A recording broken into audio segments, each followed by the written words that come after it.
Right, can you check your phones are on silent? It's always a good one. You never know. And in the size of this room, we'll hear them if they go off. So, dear speakers, dear audience, those of you who are, of course, here in Brussels and those of you who are joining us online, thank you very, very much for being with us. Now, a very warm welcome to this future-driven experience exhibit and events pop-up. As you know, all month long, lots of insightful conversations are happening on the most pressing issues facing the automotive industry. Now, this evening's probably just over 60-minute conversation that closes with a cocktail. All right, so that's also what we're working towards. Ask the question, as you see, decline of the EU EV market, myth or real crisis? That's the starting point. We have 5 very eloquent speakers to entertain you today on a range of issues that impact upon the sector's competitiveness at this time of very deep transformation. Now, I was going to give a list of those, but because we're going to tackle them, I'm going to keep things super, super short because I want to invite our opening speaker in just a moment, because I think you are going to elaborate on what some of those pressing issues are. But let me just tell you, this is a conversation. It's not just a monologue coming from the stage. So share thoughts on any time. Thoughts, not a question. Social media, #future-driven. There it is. Okay, if you have a question in the room, you can raise your hand and a microphone will be put in it. But just because this is Brussels, no preamble. Get to the point. All right, this is a beautifully dynamic event. We want to keep it that way. And I have literally terrorized our lovely speakers into being concise for you. So I ask you the same in return. Also, you can jump on Slido. So for those of you who are online, if you do want to send in a question, the same rule applies. Keep it beautifully short. We should have in a moment, I hope, a QR code. So if you have a second and your phone is to hand, and you do want to put something in Slido as opposed to a raised hand, you can click on that. I'm assuming it's also on the screen for those of you joining us online, and you can send a question. Now, it is a very bracing event, so I can't promise to take loads of questions, maybe just a couple in the room and hopefully a couple that come in via Slido. That's it. I'm going to leave the scene setting to our first and to our second speaker. Now, our first speaker is the Transport Minister of the Czech Republic. His name is Martin Kupka. A very, very warm welcome to you, sir. Thank you.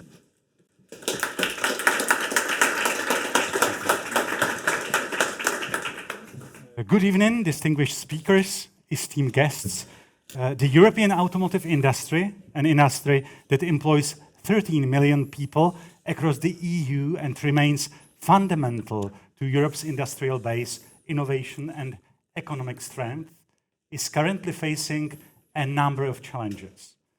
The title of this panel discussion asks whether the decline of the EU's EV market is myth or reality. The evidence before us points to very real challenges that require immediate action. As Mario Draghi's report indicates, if we do not act swiftly, the situation could deteriorate further. I believe we have to focus on 3 main critical issues: competitiveness, regulatory flexibility, and social impact. First, our competitiveness. Europe's automotive sector is currently under enormous pressure. As the Draghi's report highlights, we face high energy prices, workforce challenges, and supply chain vulnerabilities. Without a targeted automotive industrial action plan, we risk falling behind our competitors not only in markets outside the EU, such as in the US and China, but also within the EU. The EU's global vehicle production share fell from 31% in 2008 to 20% in 2023. This is quite worrying also in the light of upcoming penalties for not meeting 2025 targets. The second critical issue is the flexibility of our regulatory framework. For a successful clean transition, we need a framework that is ambitious but adaptable. The uptake of battery electric vehicle is slowing, not accelerating.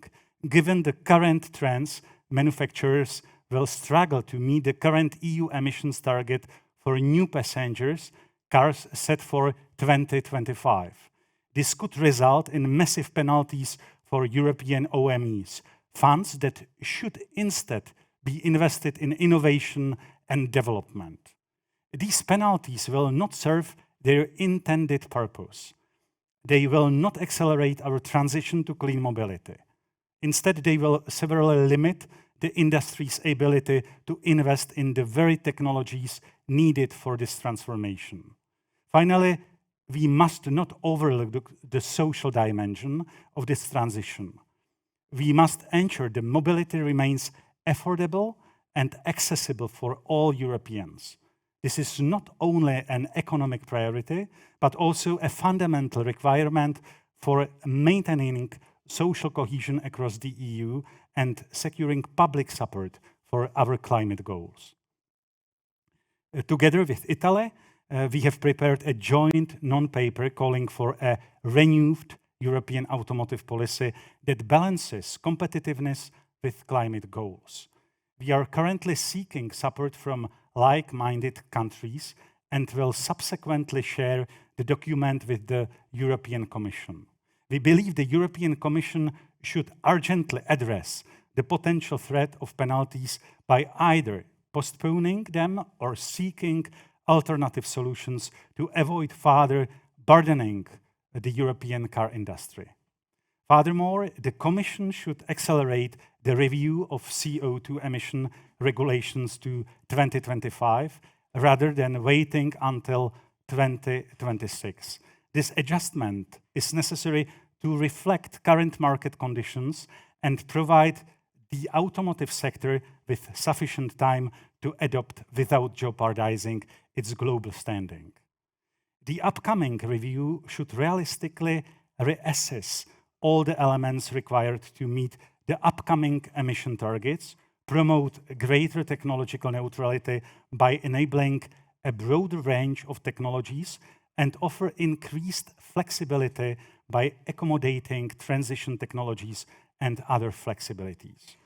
The path forward must be rooted in innovation, technological neutrality, and pragmatic solutions.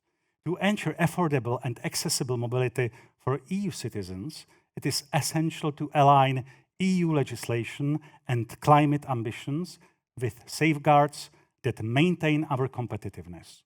We are committed to continuing our work on this issue in collaboration with the Member States, the European Commission, and the automotive industry to achieve a balanced solution. Thank you very much for your attention.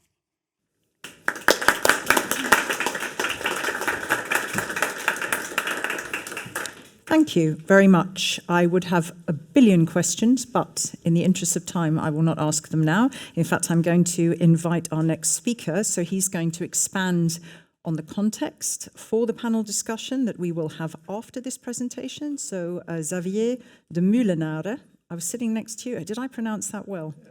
Oh, look, you went, oh, like that. Research and Analysis Director at S&P Global Mobility. A warm welcome to you. So he's going to present on EU CO2 compliance outlook, really assessing the impact of the slowdown electric vehicles on car manufacturers' ability to reach those emissions targets. So come, welcome. You can give him a warm round of applause, I think.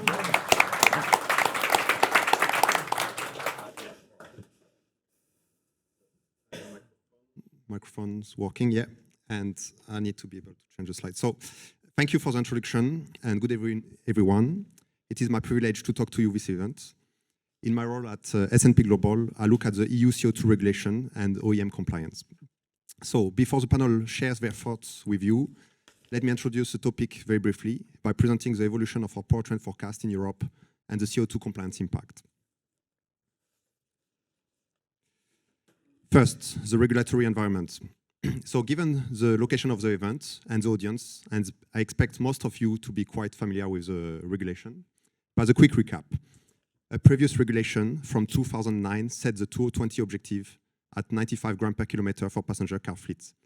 Closer to us, the 2019 regulation defines the 2025 and 2030 objectives at -15% and -37.5% for passenger cars. Some other mechanisms were also defined to ease the transition and provide some flexibilities to manufacturers.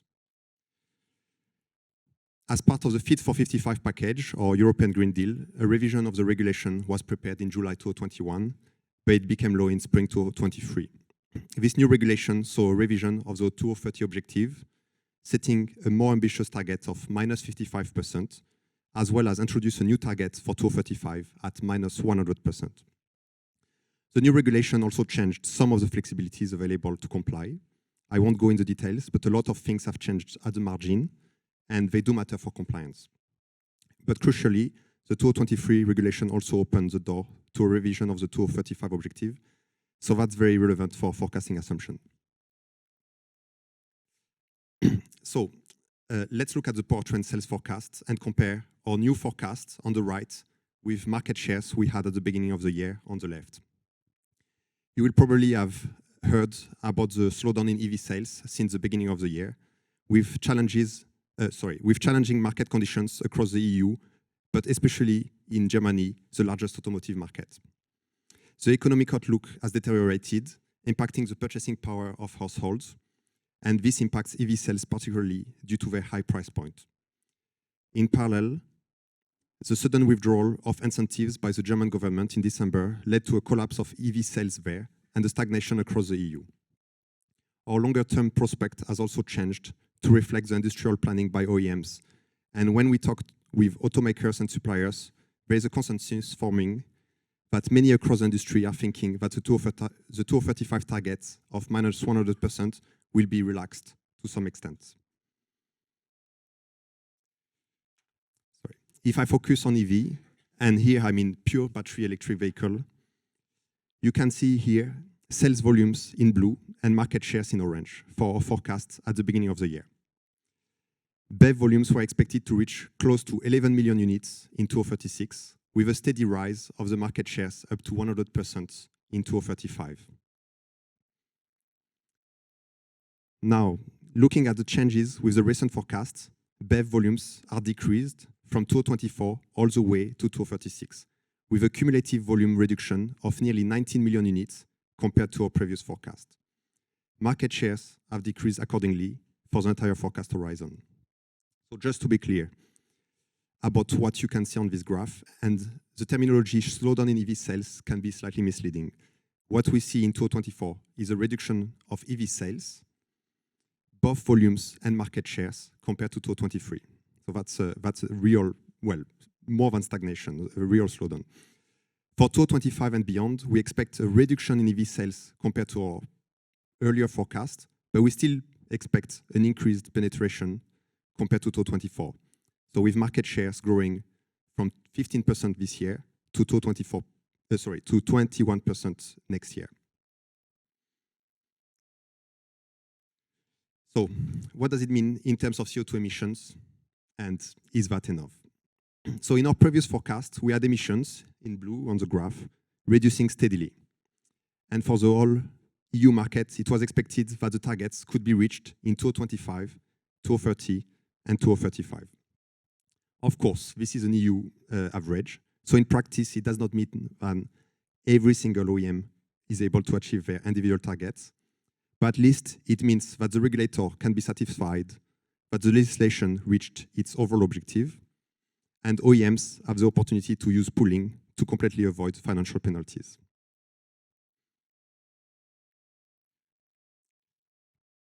With our new forecast, shown with the dotted line, the EU-wide average is expected to underperform for all the milestone years, before gradually getting back on track.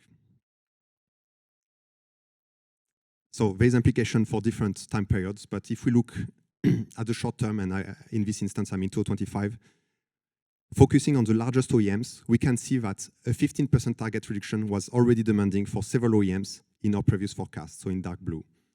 But with the BEV slowdown, the situation worsened for virtually all OEMs, with an increase of emissions averaging 7 grams per kilometer in light blue. This means an increase of potential financial penalties without pooling from 4.9 billion to 11.9 billion euros.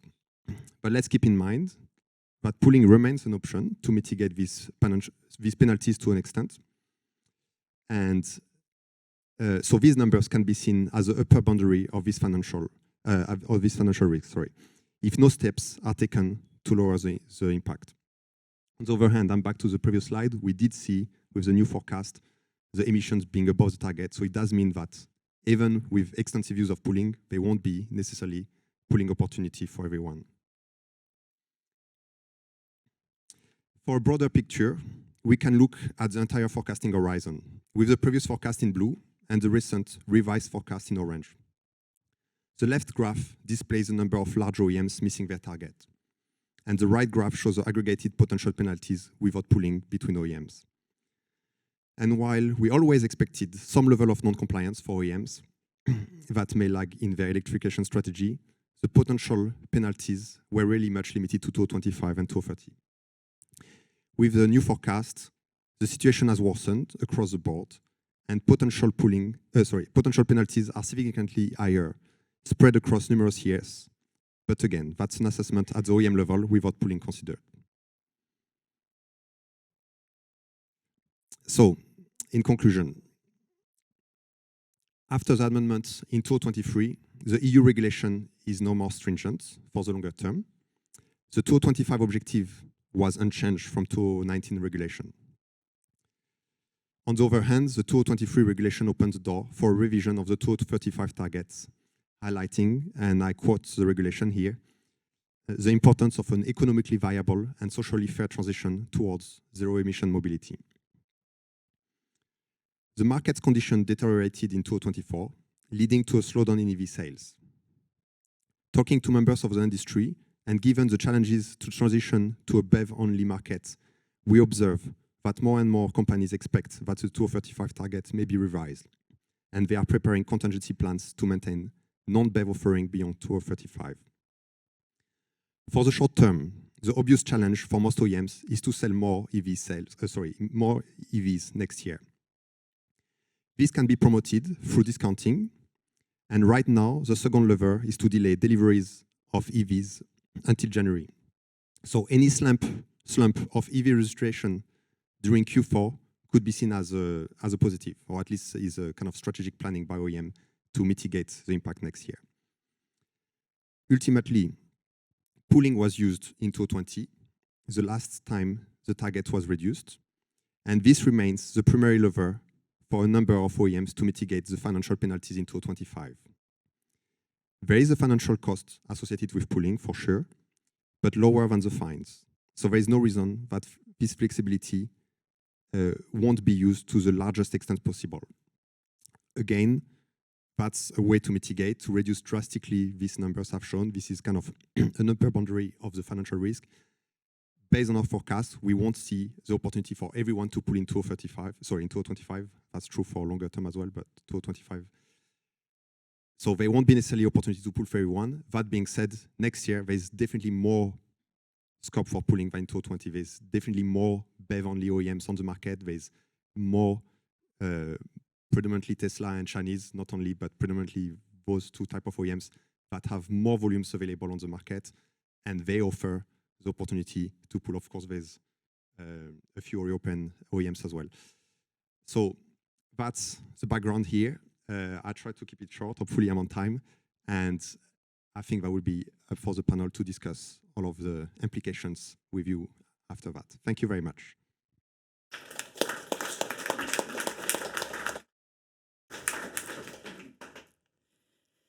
Thank you so much, Xavier, and thank you for respecting the timing. Excellent. Okay, who learned something new in that? Who knew? No, first of all, let's try it another way. Who knew all of those facts in there? Who's a real whiz in this room? Who learned something from that? For whom is, okay, fantastic. Here's another one I wanted to sneak in. Who's read the Draghi report in its entirety? Oh, no, Julia, you're just about, and then when I said in its entirety, you sort of put your hand down and went red, went pink. All right, so thank you very much for the setting. May I invite, please, back to join me, and you're welcome to take that seat there. Martin Kupka, Minister of Transport, the Czech Republic, and welcome if you've just joined us online. So take a seat near me. That's lovely. Julia Poliscanova, who is Director for Electric Vehicles and E-Mobility at Transport and Environment. Do you want to sit? Maybe. So if you move up one, this is a little bit musical chairs. No. Wait, sorry. I'm sorry. This isn't very nice for you online watching this. If you move to your left, sir, and you stay in seat 3, there is method in my madness. You may sit there. Voila, I've kept you on I've woken you all up. All right. Judith Kirton-Darling, General Secretary of Industrial Europe. Yeah, look, there, seat 2.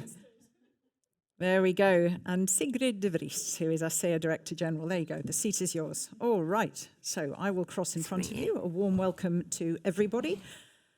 Are we all good? Do you need a 30-second kind of elevator pitch on a date intro from all of these good people, or are you familiar with them all? Are you familiar with them all? Yeah? We're all good? We can rock and roll? Fantastic. All right. So, don't forget, you can ask a question, but I'm just going to let them say some stuff first. And likewise to you good people online, I should be looking there. I do have an iPad. So if you stick something in on Slido, for goodness sake, keep it short. All right, just a question. You're expecting one from me as a moderator.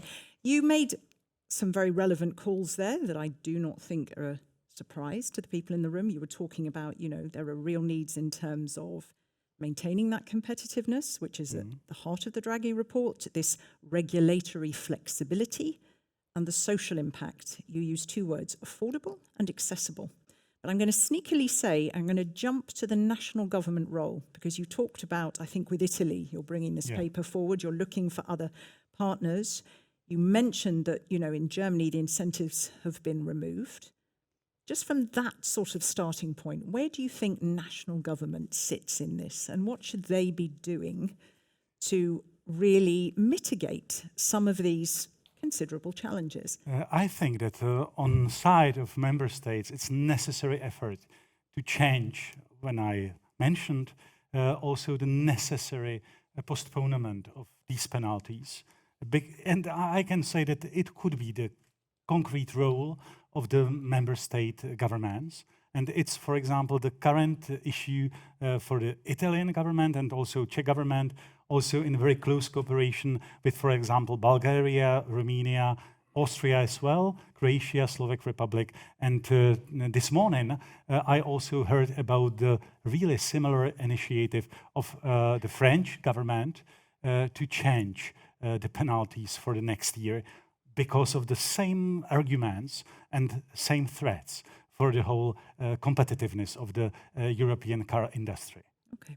All right. Thank you. Hold that thought, and we will come back to this. We're sort of unpacking a lot of the issues that we will sort of wrestle with and chew over. I'm going to come to you next, Judith. I mean, so much going on in terms of the industry and for those who you represent. I mean, obviously employees, but also you're working with the employers.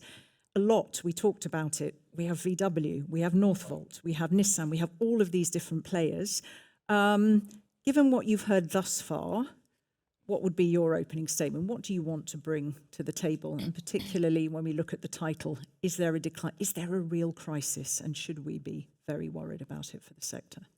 I think we should be extremely worried about what's going on in the sector. We in Industrial Europe, we're monitoring very closely, as you would expect, the situation in different countries, in different companies. We have large-scale restructurings announced across the board. We were expecting, I mean, let's not be naive, we were expecting massive transition in the transformation. There is going to be restructuring as a result of the transition. But what's extremely worrying for us is that whereas we were expecting the restructuring to be primarily in the supply chain of the internal combustion engine, what we're seeing today is restructuring right across the whole of the industry. And we're seeing a restructuring in the parts of the industry which should be the flagship for Europe. I mean, not far from us now, we have a car plant which has already done the transformation, which is producing electric vehicles in Forêt in Brussels.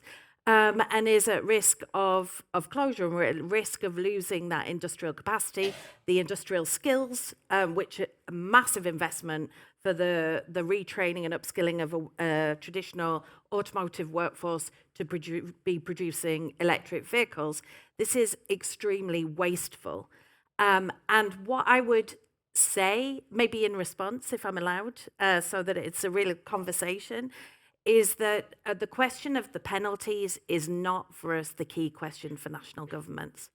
The key question now is that we need an extremely proactive industrial plan in Europe for how we deliver the transformation of the automotive sector. It's not just a question of penalties. It's about rolling out the infrastructure. It's about charging stations. It's about ensuring the demand side. We heard very clearly from the report that you can link the decline in EV sales to the cost of living crisis, to the affordability of vehicles, but also to the stopping of subsidies.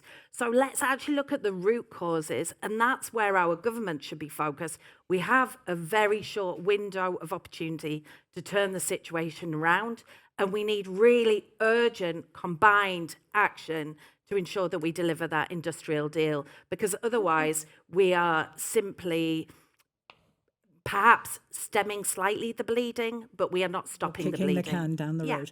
Okay, thank you. And just to say, I mean, the first thing, of course, that came to mind, and particularly when you gave this example of Forêt there, is there is so much conversation around a just transition, which sometimes sounds like lovely buzzwords and is difficult to really translate into what does this mean on the ground. Yeah.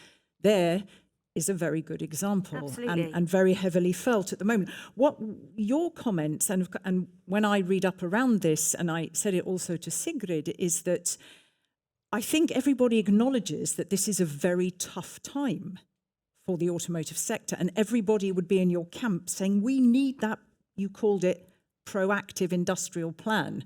Where there are differences is indeed in these questions of penalties and targets and where they fall and how do we get there. So let's unpack a little bit more. If I come to you, Julia, what would you like to bring to the table? Yes, absolutely. Thanks a lot for also having TNE at this. Thank you, Sigrid. It's a really great venue, so it's a nice location to have this discussion. Let me maybe start by just highlighting 3 core messages from TNE's side on what has been said so far and how we see this. So first of all, we wouldn't call it a crisis, even though I agree it's a very difficult situation, but more of a painful but necessary transition. And I think as we talk about that, I think it's important to maybe also ask ourselves why. It's not because of the car CO2 standards that this is happening. We have been, some of it is self-inflicted, so we have been slow to innovate and transition to the technologies that are now just taking over the automotive markets globally. But some of it is not, of course, it's not self-inflicted. There's global dynamics in China. People are just buying less cars in the Western world. It's structural, and I don't think we can really do much about it. So some restructuring will be happening. The second message that I actually had a different second message, but the second message that I would like to make is that as TNE, we quite strongly disagree with the analysis that was just presented by SMP. I think if anyone, it's really wrong to analyze what will happen in 2025 based on the first half of 2024. It's not representative. The slow 2024 EV market was always expected. Just read the analysis from early 2020s by ICCT, TNE, Matthias Schmidt. It was always predicted. Yes, Germany adding their decision, of course, added more woos, but it was always there. 2025 is a different game. At least 12 affordable EV models are coming to the market by European manufacturers because of the 2025 target. If we remove that, it's really game over in Europe because we'll just never catch up. And this is not just an EV target. There's other options. Toyota is doing well almost without selling any EVs. You can do hybrids. There's lots of flexibilities. There's a lot going on. It's just a lot more complicated than how many EVs you sell next year. But the final message is actually that I do agree with you, Judith, very much, that it doesn't mean everything is rosy. No, things are difficult and we do need to act. And we as TNE are also calling for a green automotive industrial plan. It is necessary and it needs to be dealing with the demand, So some reliability there. For example, fleets is an excellent example where we can create real offtake to sell electric vehicles. We need to do a lot more about grids. It's really not so much about charging anymore, but quite often chargers lie by the road because they can't be connected, because someone in some administration, is not, and they're just not capable, they don't have a computer to, the whole system just needs to become more efficient. And finally, we do need to do something about our manufacturing base. We really want to see successful battery factories, hydrogen, electrolyzer factories in Europe, but today it's not happening, and we need a revamp of our industrial and trade policy to make it happen. Thank you. So, quite nice to come last, I think, and valuable for ACEA to come at the end of all that. So, you've definitely got acknowledgement, you've definitely got empathy, but you've still got, but hey, come on, it's possible. Over to you. No pressure, right? No pressure. No, but thanks all for these very thoughtful comments, and indeed very happy to have the conversation here today on this very important, urgent and pressing issue. Where shall I start? Yeah, there is a lot to unpack. There's a lot to unpack. I don't... Yeah. I'll No, but leave it to let you. me Yeah. start by saying that I think both the minister, and thank you for that, but also Jude and S&P Global, and even Julia, they testify of a very sobering thought, very sobering reality and situation. And I think that is already, one box ticked for us, because some of the comments that the auto industry has been making all along in preparing and actually rolling out this transformation have been neglected for too long, that there is a need for an industrial policy that supports this transformation, that there are enabling conditions, charging infrastructure, but also market stimulus needed. And I think this is what we now see. We see reality actually hit. We're moving from targets on paper, ambitious targets, put on paper, put in law, to making it work in reality. And we're now in that situation where, and I sorry for using that metaphor, but as auto industry, we want this transformation to work. We've heavily invested. We need to keep the foot on the accelerator when it comes to this transformation to electrification. But at the same time, we very, very much need this reality check, because things are not going to plan. And I really must, of course, if I have to pick who to react to first, I think it should be Julia, sorry. Because I think what you're saying about this being the usual, car manufacturers just waiting to the very last moment before they move and bring the vehicles to the market that need to be there to be compliant. We're really not in that situation this time. This is not history repeating itself. We're a very different situation. And why? Because we're moving from a market of early adopters, the first 10-20% of people making that change to electrification, to a mass market adoption of this new technology. And it's not just shifting one engine for another in a car. No, it needs a mentality shift for the consumer. It needs the charging infrastructure to be in place. It needs market stimulus and market encouragement. And all of that is not in place, or at least not to the extent it should be there. So being now at hardly above 10% in terms of EV market share, in a depressed market, so fewer vehicles sold, and having to really go to 20% within a year's time is really not comparable to before. And we're in a different situation, and it's really critical, because also, as Jude testified, it has an impact immediately, and that is where the compliance cost is felt. It's indeed not just about penalties. It's about the compliance cost that can take different shapes and forms. Penalties is one, pooling is one, but also having to lay off people or cutting production, reducing your footprint, canceling contracts with suppliers. This is all doom and gloom I'm getting into here, but it's reality, and we want to avoid this. We need to urgently act to do something about it and turn that around. Can I just chip in and ask a question, just putting together some of that? I mean, you have made a very strong case there and said, listen, it's not, we're not just repeating some mistakes of the past, or we're not just sitting on our bums and kind of cruising forwards. There was the comment made there, there is a little bit of, sort of resting on laurels, not really investing as early as we could in technologies. I mean, you say we want it to work. Would you accept that perhaps industry could have got its act together sooner? With all of those prevailing challenges, it's also a question of trust, right? Absolutely. It's trust Yeah. in those big brands. So, Well, industry isn't perfect, of course. We're not, and nobody is. And we don't have a crystal ball. You can't see everything. But there are also industrial realities at play here, that when you have to bring a new technology to market, you start in the more expensive segments, as you always do with innovation and technology. So there is a calibration of portfolios. There are industrial realities that come into play. And could it have been done in a different way? For sure, in some areas perhaps, but we also see very many positive examples. We see indeed those EV models being rolled out last year, this year, next year. So industry has invested over 250 billion euros by now in electrification. Vehicles are not the bottleneck, they are available.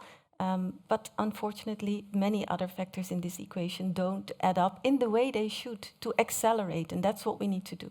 okay, so let's just sort of have a reaction to that. Thank you. So let me come back to you first. I mean, I had a couple of questions, but I'd rather just give you the floor to chip in. I'd like to react on two notes. The first one, it's here, I absolutely understand that we really need very proactive strategy on all member states. And I'm sure that the proactive strategy begins in energy strategy and energy sector, because it's also one of the reasons for the current problems in automotive industry. It's in the cost of energy. And for example, in my state, the cost of energy is really high, and it's definitely very similar in all other European countries. And in comparison with the situation in China and in the US, it's also the reason for the weakness in this competitiveness of the European Union. And I absolutely understand that it's necessary to change it and to prepare proactive strategy. But now it's also necessary to react on the immediately react on the current situation and current threats.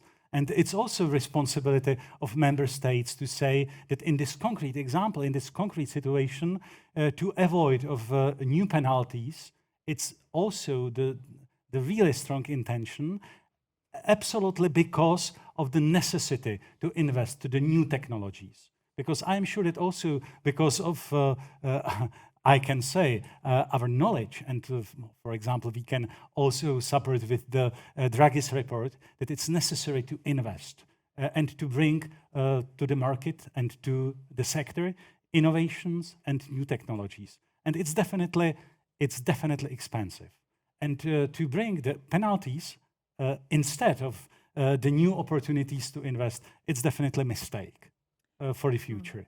And secondly, I think that we shouldn't be blind to the behavior of customers, because we are not only governments but also the industry.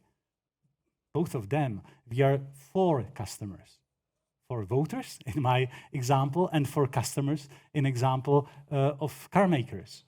And then it's definitely necessary to follow the reactions of the market and customers. And now in my country, the concrete attitude to e-vehicles, it's really symbolic, because people in Czech Republic are afraid of e-vehicles because of the really high cost of e-vehicles.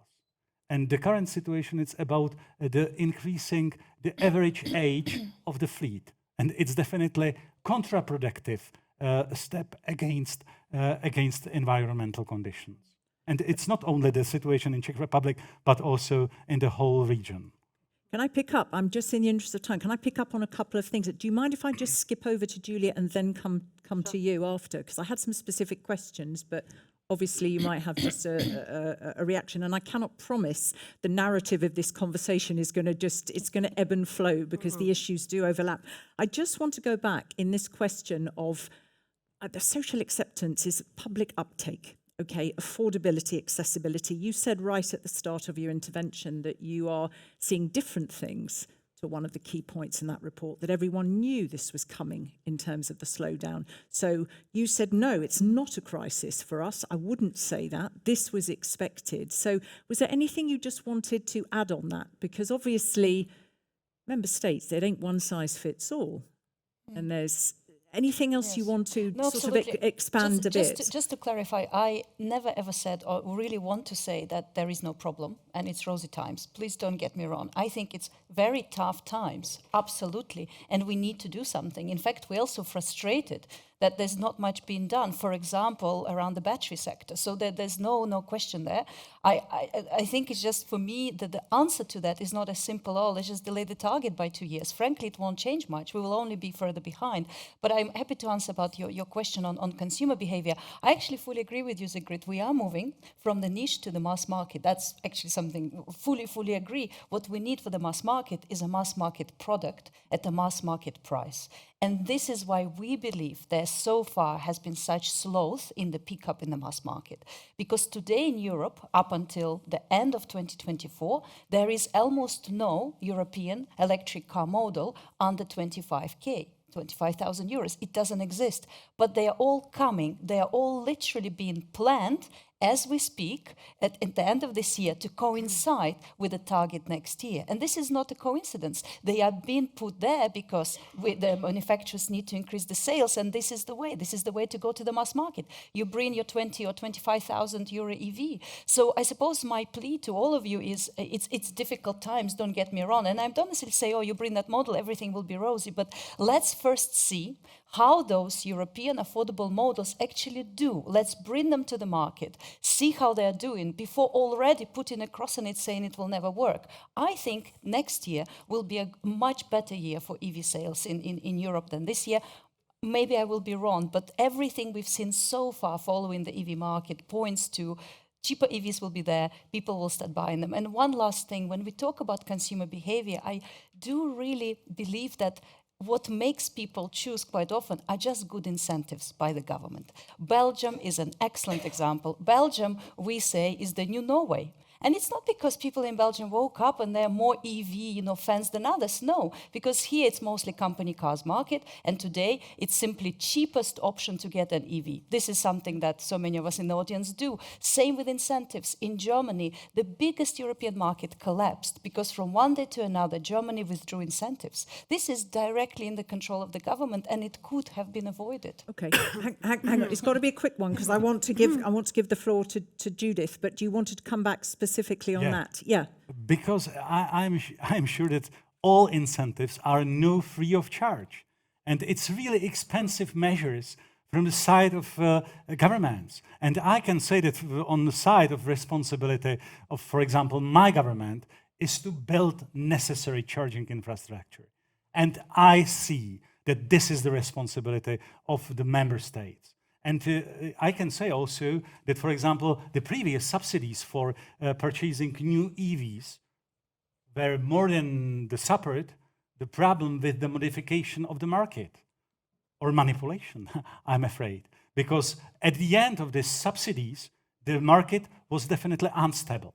And I am afraid that it was also the reason for keeping the cost of EVs on the higher level than it was necessary. And then it's also the reason for the negative reaction of citizens or customers with selling new cars. I would also, just to say, and I'm going to come to you now, okay.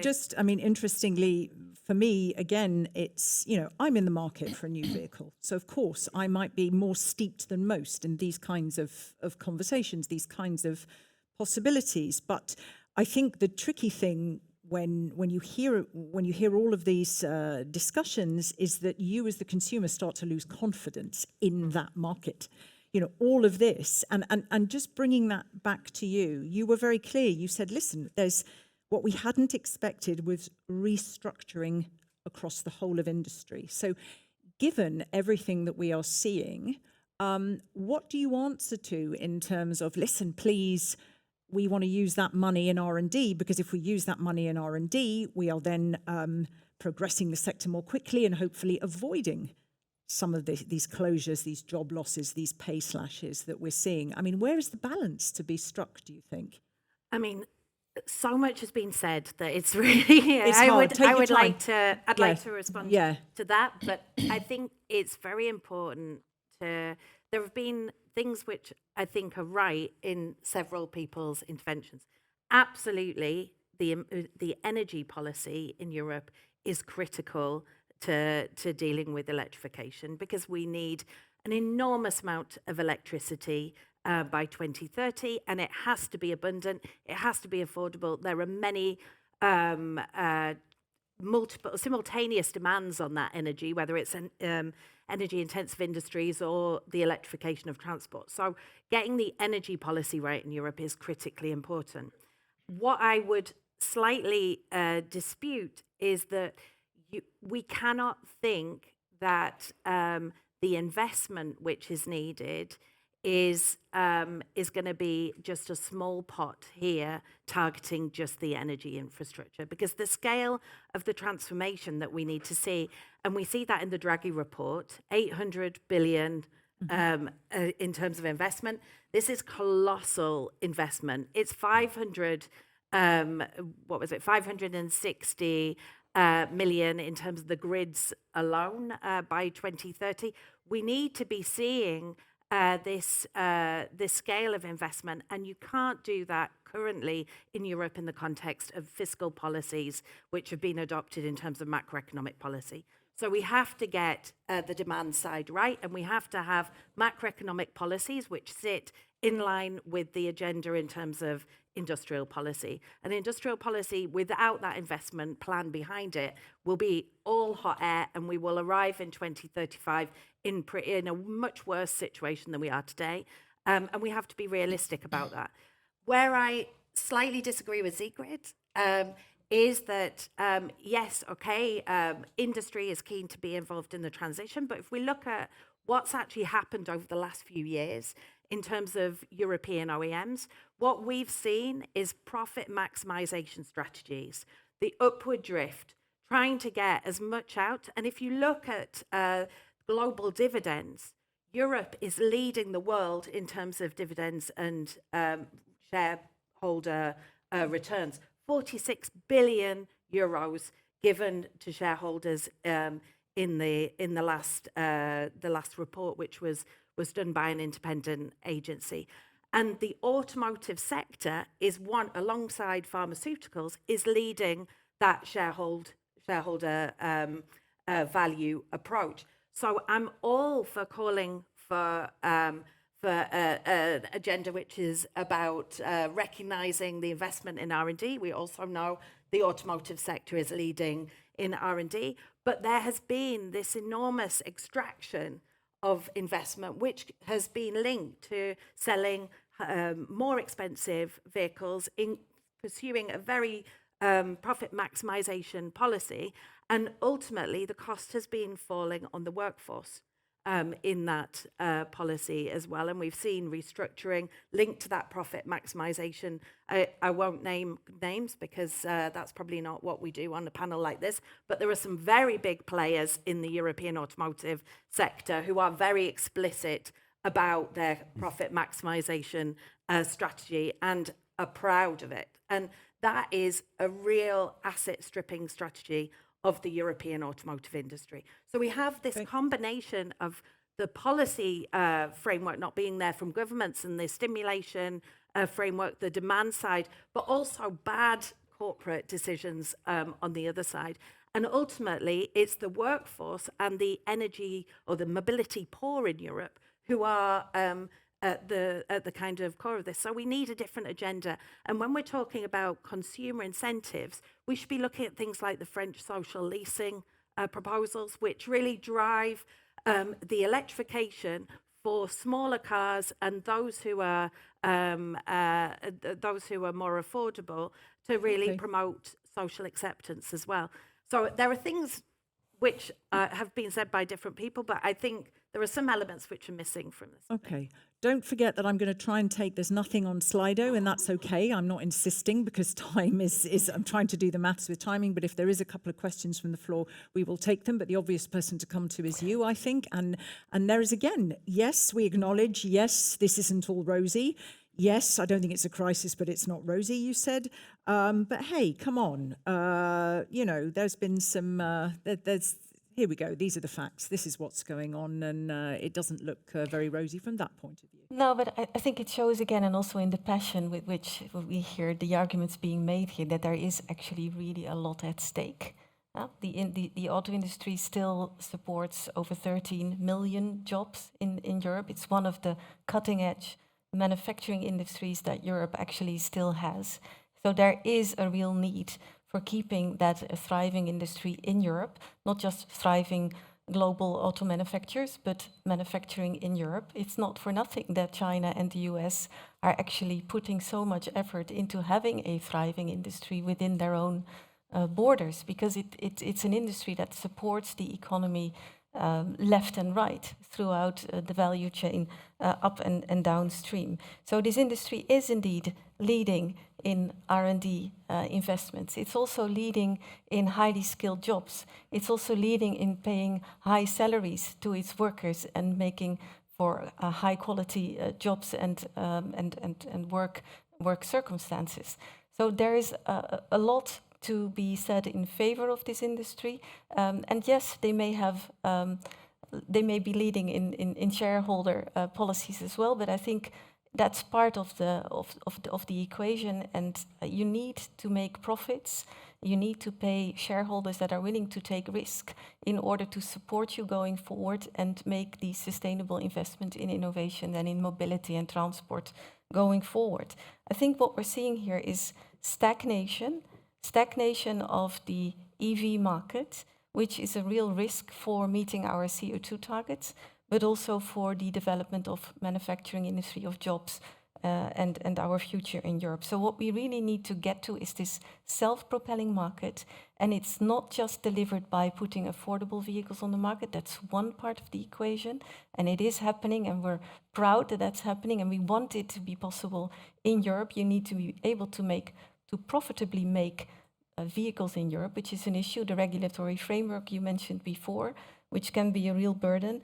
But it's really also about having the charging infrastructure in place, having the market stimulus with purchase incentives, fiscal incentives, non-financial incentives, because there were some examples mentioned, like Norway, but you could see it in Belgium or in the Netherlands or other places, also in China and California, by the way, where when you take these measures in a synchronized way, so you make this transformation happen in a really, you support it with all kinds of measures that are needed, then it's possible. But it really needs everybody to make this concerted effort to get it to work. And we're really in a tough spot, in a way tougher spot than I think any of us expected 2-3 years ago. And that is a problem. I'm really glad, I'm pleased with the realization, happy with the support that we see member states. The Commission, I think, needs to listen carefully to that. We're seeing promising signs also in the European Parliament, and now is the time. Now it needs to happen.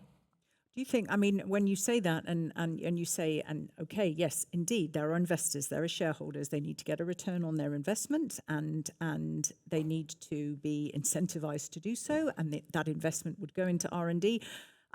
There is a sense, though, that we live in changing times, and that how one, how one demonstrates that, one has to be very careful, particularly in this climate. Would that be something that you would, because you have a public that is very, very sensitive, particularly at this time, to rising costs, and will happily jump on the bandwagon and go, look, look, look, and point fingers. So would you say there needs to be perhaps more care in the automotive sector on some of that messaging that goes out there?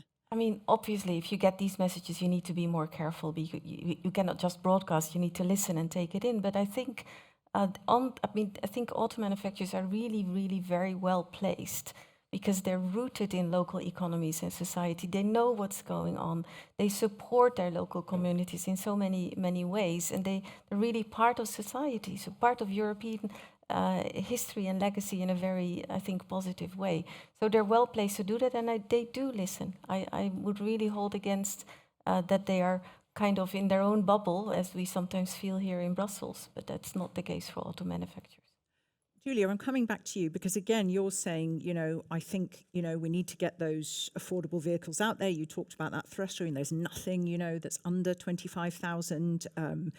Sigrid said, listen, but it's actually quite hard to sort of just pop them out, like that. Again, because I'm coming back to the title of this decline of the EV market. I mean, what would you say in response to that when you hear that? It's not quite as simple as that to catch up. We're not seeing that demand. It's not adding up at the moment. So the demand is there, and there's plenty of surveys that do show that at least up to 60% of drivers would go for an EV right now if it was under 25,000 euros on the market. So the opportunity demand is there. The vehicles are not there yet to capture the demand. And I have to say that on 25K, so we have done our analysis last year, where we have shown that you can produce that vehicle in Europe with a European LFP battery and get 5% profit margin. And here I have to agree with Jude. What we've seen post-COVID is great for shareholders, but this value over volume strategy that has doubled the profit margins per vehicle for manufacturers, but it meant that they look at the products differently. It's no longer, so it is feasible within a profit margin to bring that vehicle already today, but it's not attractive to them given the strategy they're following on the profits. And maybe just to add to that, however, they are bringing those models next year because they have to, because of the European CO2 targets. So this is good news for European consumers. Okay, and so for you're saying affordability. that's the stick, that's the carrot, that's however way you want to see it. You want to chip in, and then I will come to you because you've been silent as a sphinx. Yeah, Okay. Yes. What is so easily overlooked here is that it may be enough to make a 5% margin on a smaller car, but then you need to be able to sell them in large volumes, and that brings you back to market demand again. Because if you don't have the volumes asking for these cars, and so 60% may be considering, yes, but that doesn't bring you a market. I mean, anything can be picture perfect on paper, but it isn't in reality, and we see that today. So for mass market to take off, you need affordable vehicles, yes, but you need the volumes. It's a bit of a chicken and egg, but not only. So you need the convenience, you need the charging, you need the electricity and all of that.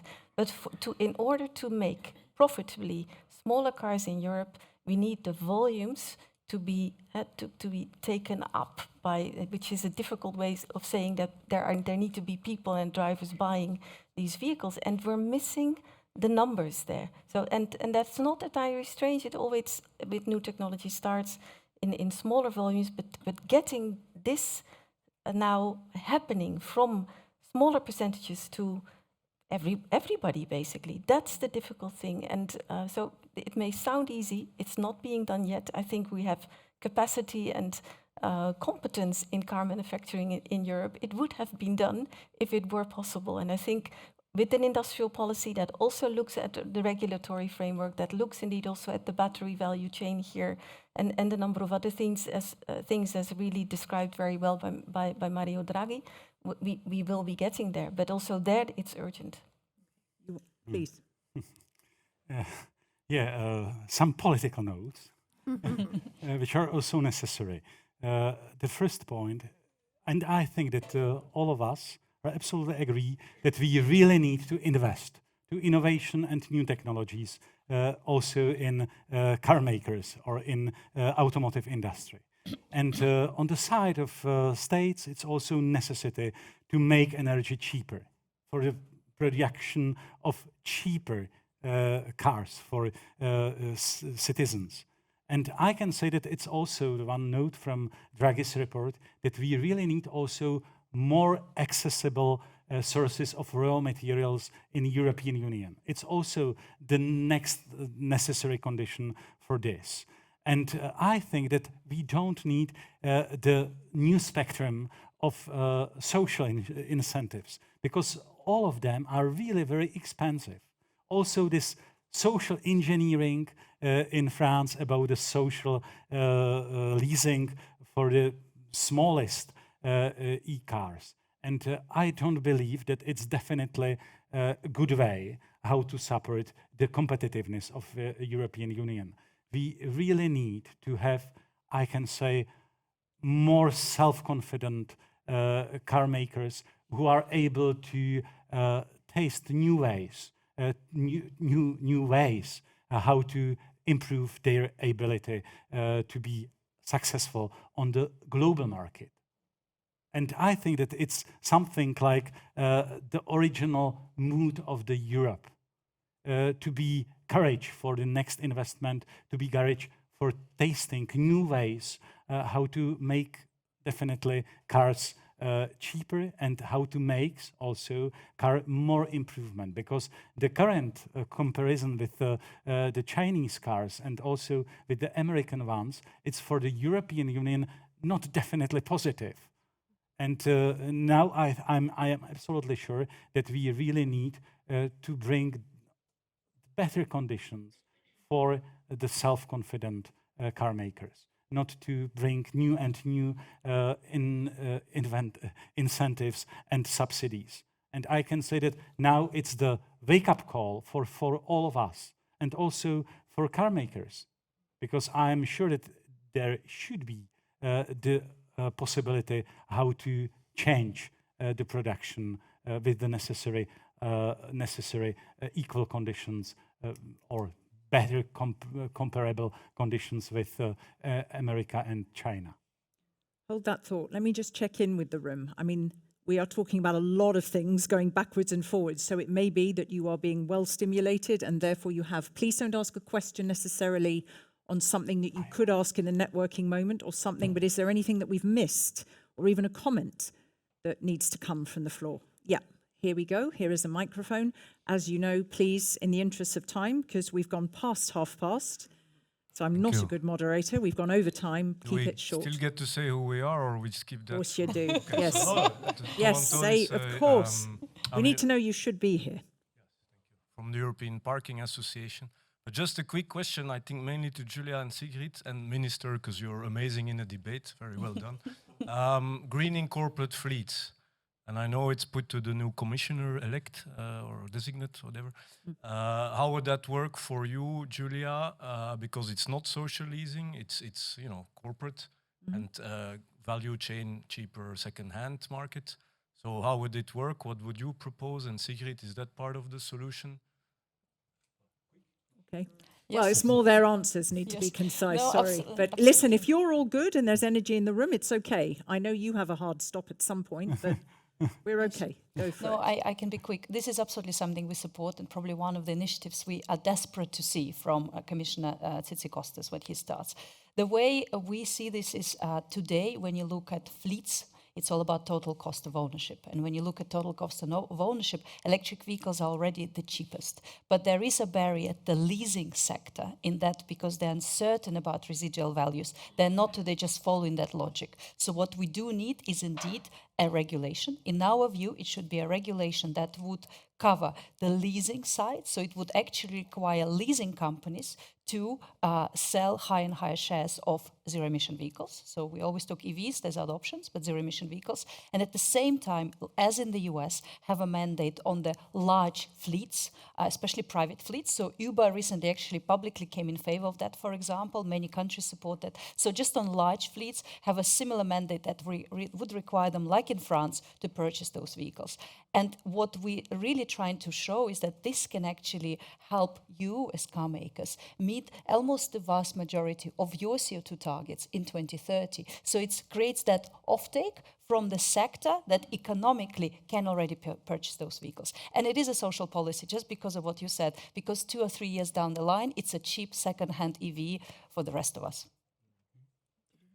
Yeah, just to say that it's not one or the other. We believe that you need to stimulate that demand through a variety of policies. So it's not corporate fleets or social leasing. We need to be thinking about how we transform the fleet in Europe at speed, and that demands a number of policies across the floor.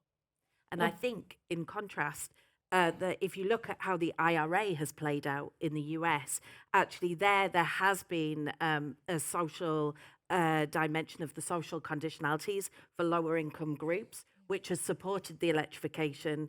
And so that's one example. If you look at where the investment in European OEMs has gone in terms of EVs and the transfer of investment to the US market, we're actually kind of missing a trick by just arguing that that's not part of the overall policy that has to be put in place. Yeah, corporate fleets are an important segment of the market. So that's also a way to renew the fleet, as we then call it. However, I think we've just talked almost an hour about how we already have a lot of supply side measures, and we actually need to work on the demand side. So rather than putting another stick on companies, we believe it would be better to create a demand there, and that could be done, and it's shown in a very interesting way here in Belgium, by putting fiscal measures, fiscal stimulus for leasing cars, and that will get you there. So I think we agree on a lot there, but not on the way it should be done, and rather than putting another EU-wide mandate for passenger cars and sales targets, we should work on the demand side of this and develop a proposal that triggers that and that does the trick in that way, because it's an important segment of the market. Last word from you, Judith. Super quickly, can I quickly react? We absolutely also support national incentives to this regard, there's no question, but you just have the politics that in one market it is, in another it isn't, so you're really missing the scale. For example, Germany. But all markets are different. Germany. You need to tailor your measures also for the markets. You also have if you want to stimulate demand, look at the market. Yeah. But large fleets operate EU-wide, so it's also quite confusing when you have 27 different schemes. You might just have one framework for them, so they know all across Europe. Yeah, that's why it's really easy to come with supply-side measures, but I think we have enough supply-side measures by now. We really need to work on the demand side. For you, anything you want to chip in? Again, bearing in mind the time and your schedule. I am a little bit surprised that our discussion has led to the discussion about incentives, subsidies, and all these specific measures by state and by governments. And I think that we don't need this. And to discuss only about these possibilities, it's not definitely the clever choice. We also need it, Mr. Kupka. I'm sorry, but I think that the root of the solution could be definitely the open market and definitely the new space for car makers to invest to the innovations, new technologies, without the necessary incentives from the state government, because all these incentives are usually really very expensive for states. And on I can say on the states, it's definitely on the first point to build the necessary charging infrastructure and fulfilling infrastructure for hydrogen cars, for example. And it's the first responsibility. It's not definitely never-ending possibilities how to invest to all these incentives and subsidies. And I'm sure that it's necessary to rethink about the future of the competitiveness of the European car makers. And I think that it's definitely the dead end way for them to only discuss about new subsidies or incentives. I think that it's not the clever choice. Okay, I'm just reading the room, and you have a question? Yeah? Okay, let's take a question from the floor, if we may. I'm keeping going, Ben, but that's because there is some energy in the room, okay? I'm very aware of the time, but I'm kind of asking the audience if they're okay, if you're okay. Okay. Thank you very much. My name is Liana Guta, and I represent Fuels Europe. I would like to thank you all for this very interesting discussion, and I have to say that I agree with most of of the agreements I have heard so far. I agree on the need to support electrification and to speed up. I agree with the need of keeping these competence and skills of the European manufacturing capacity of the European car industry in Europe. I also agree a lot, very much with what Minister Kupka said about the need of having alternatives and affordability. But I think that there is a missing piece in this discussion, the piece and the role of the renewable fuels in decarbonization of road transport. Because I believe that we all agree here that our ultimate goal is to reduce CO2 emission. Our ultimate goal is to decarbonize transport. And we see that Europe had chosen different aspects for different transport modes. So we have only electrification for road transport. We have only SAF for aviation, we have technology neutrality for the maritime sector. So I would like to ask Minister Kupka and probably the rest of the panelists if he sees any role in renewable fuels in order to support road decarbonization and to support also affordability and the fact that we need to give alternative options to citizens because we need to respect their choice, and what the role of the member states could be in supporting this renewable fuels contribution in the decarbonization of road transport. Okay, maybe, I mean, we see it's got to be one or two key points, like message driven, you're in a lift with somebody you absolutely despise and you have to get out of there as quickly as possible. That is the delivery. Okay, so very briefly. I also mentioned in my opening speech that it's necessary to build on the technological neutrality. And it's also absolutely valid for all possible fuels, which could be definitely low and lower emission. And I can say that also synthetic fuels, new biofuels, and new alternatives are definitely acceptable way how to decarbonize transport in the whole Europe. And there is also the other possibility to change organization of transport and to share the new possibility with railway transport, which is also especially which is electrified, definitely more friendly to environment. So we cannot electrify everything. There is no one size fits all. Where is the room for the others? A brief intervention. Yeah, as Industrial Europe, we've had many discussions about the topic. I guess the key thing is it's about priorities, isn't it? And about which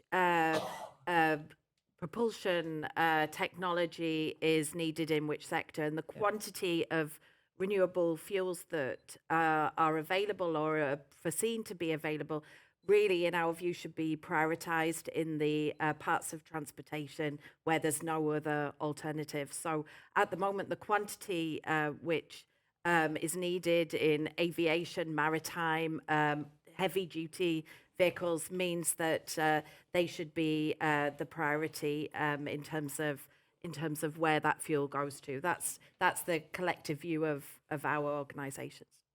A few words as TNE. So first of all, what do we think about it as TNE? We think it's just an unnecessarily expensive, inefficient way to decarbonize new cars. But more importantly, too, if we look at the regulation, there are already options there. It's not just, we only talked about batteries today, but no one asks for a 100% BEV mandate in 2035. It's batteries, it's hydrogen, equal footing, and following the 11th hour compromise, there's already an opening for the Commission to develop a system for fuels. And I hope more people here read the von der Leyen's political guidelines than the Draghi report. So we all know that it's been quite clear that there will be a dedicated amendment made. So I think it's quite clear that it will be open to those fuels. Whether or not they're best alternative, we don't think so. But regulatory-wise, they're there. Last word. No, no. Do you want to come in on this? And then I'm going to ask for a last word, but an interesting last word. Okay, no, indeed, because I would like to respond to Minister Kupka as well. Yeah. No, on fuels, definitely they have a role to play, clearly. And the market for that needs to be stimulated as well. And we believe that the targets for renewable fuels are not high enough as we speak. So there's a role only already for the existing vehicles on the roads that will be using their combustion engines for a long time to come. So clearly a role, and more needs to be done there too. But this discussion, I think, is on tailpipe and vehicle technology. Yeah. Okay, literally. So starting with you, then you wanted to respond, but I would also say, in the spirit of like the quote that is most often said in any event I moderate, which is, we must cooperate better, we must collaborate better in the ecosystem across the value chain. It would be interesting to know from all of you, because you're all coming from certain positions, I know you've all got open ears as well, what you've learned or what you might go away with that you hadn't thought to, that might nourish your discussions in your respective corners today. Because this is all about getting to the right place, and it's clear everybody wants to get to the right place. But there is compromise, and that is very, very clear. So I would be interested to know from each of you how your mind has been opened by somebody else on the panel. But Sigrid, I think you first wanted to come back on something. Yeah, and I'll make it my last comments as well. No, I'm really sorry that we through this discussion would have given the impression that it's only about incentives or because it's not. It's really about making this transformation work. And for that, we need industrial policy, we need the enabling conditions, indeed investments in charging infrastructure, also hydrogen refilling infrastructure, and all that. We need the innovation. And because it's such a huge, an enormous transformation, you also need to help consumers get ready and adopt. So there is a certain need also for market stimulus, and that's where purchase or fiscal incentives come in. But it's by no means what we would be asking for, and certainly not for an undetermined amount of time. As soon as this is a self-propelling transformation, and that relies on many factors, you can do without. But at the moment, and we see that also in market reactions, you cannot do without. But the other elements, industrial policy, regulatory framework, enabling conditions like charging infrastructure, are at least as important, and that's where we see a huge gap. What I'm leaving this I suppose what I want to know is what you're taking back. Yeah, I mean, your I'd like to members. come back to the point that Julia made at some point. That's like, sorry guys, transformation. It was always going to be painful. I agree to a certain extent. We expected restructuring because we're letting one thing go, adopting another thing. So pain, yes, but I think our plea also today is let's not make it unnecessarily painful. And that is, I think, what is behind much of the arguments that we're making today, and also the urgency that we're trying to convey, because there is so much at stake, and that would be such a pity if we get it wrong rather than right. Reminds me of that quote, pain is inevitable, suffering is optional. I suppose that's what you're asking for, that the suffering be optional. Over to you. Yes. What do you, I think more what have you been informed by? What are you going to go away and think about in your corner? So maybe to start, what have I learned? Well, I've actually learned that the car industry in Europe has the highest profits compared to others, dividends, etc., compared to pharma industry. I didn't know that. Now, on a serious note, I think what I've liked on the panel is that we do have different views on some things, but actually there is this one common thread that we all say, look, it's difficult. We need to do something about it. Let's put together some sort of, we can all give it different names, but a comprehensive industrial plan. So we actually make our industry succeed at the end of it. And I think that's all what we all want. Final quote, everyone needs to quote the Draghi report. By the way, I have a drinking game about it, so we should all drink when someone says the Draghi report in Brussels. No, the Draghi report, actually the Draghi said, yes, we have the targets, right? But he said the targets are not the problem. He's not asking to remove the targets. The problem is that we've never put together an industrial plan, like for example in China, to achieve the targets. So let's actually just take this on board and focus on the plan as opposed to, reducing the targets or frameworks. Here. Yeah, well, maybe to segue from rather than repeat, to build on what's been said. I think the challenge is that we know that this new commission are going to come forward with an industrial plan for the automotive sector. That's in the work plan. The situation from our perspective is really urgent. And I think that demands really intense dialogue with all of the stakeholders around. So governments, industry, NGOs, the workforce. But where we have spent a lot of time in the last few months together with ACEA, CLEPA, and so on, is also with the automotive regions, because this transformation is happening in specific places. And if it goes badly, it will damage whole economic regions in Europe. So the challenge I think we face is that challenge of the amount of dialogue that has to happen in a short, intense time. And maybe in the course of that dialogue, people have to give up some of their sacred cows. And that will be difficult for people. But if we want to ensure an automotive sector which is able to meet the challenges of this transformation, then we really have to enter into that dialogue in an open-minded way with all of the options on the table. Yeah, I think that all of us are definitely intensively thinking how to make the conditions better, and also how to support the automotive industry and its competitiveness in the European Union. And I can say that the solutions could be a little bit different. I prefer definitely the the better conditions for producing cars and for industry with, for example, affordable and accessible energy, affordable and accessible raw materials, and I can say as well the cut roughing tapes, the cut red tapes, and I am sure that, for example, in comparison with the situation in China, it's definitely visible difference between the number of the specific regulations and technical norms for all things in the European Union. And it's also something like disadvantage for car makers. And it's necessary to think how to mitigate all these impacts, which are definitely a problem, or it could be problem for the competitiveness in comparison with the others. And I think that firstly, it's necessary to work on these conditions, and then to work on the next incentives, because it's something for the state budget and for the European budget, something really very expensive. And I'm sure that the responsibility, the fundamental responsibility, is on the side on infrastructure, on all member states, charging infrastructure, and also roads and motorways. And it's definitely only in the hands of states.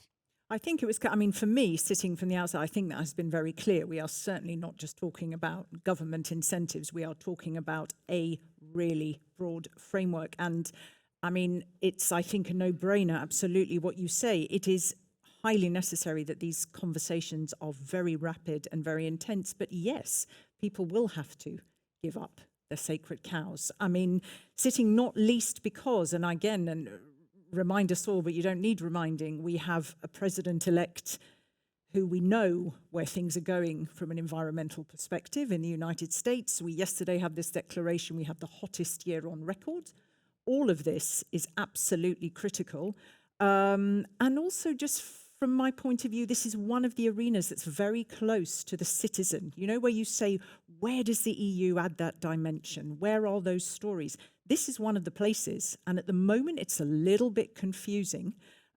So those conversations do need to be intense to increase, as you said, that demand side. I mean, I come out of this and I say, I wouldn't say either myth or real crisis. I would say not rosy, but we are still in a place where we can make it work. That's what I get from the conversation. Who would agree with that? It's not rosy, but we can do it. Who would say we're in a bloody crisis? Okay. And who would say it's just beautifully rosy and we're all good? Nobody. Who would like a drink? Okay. All right. So could we please, thank you very much. There are so many different areas to unpack and discuss, but thank you for that. Lots of conversations to come, lots of conversations in the new Commission. Could you please give a warm thanks to all of our speakers?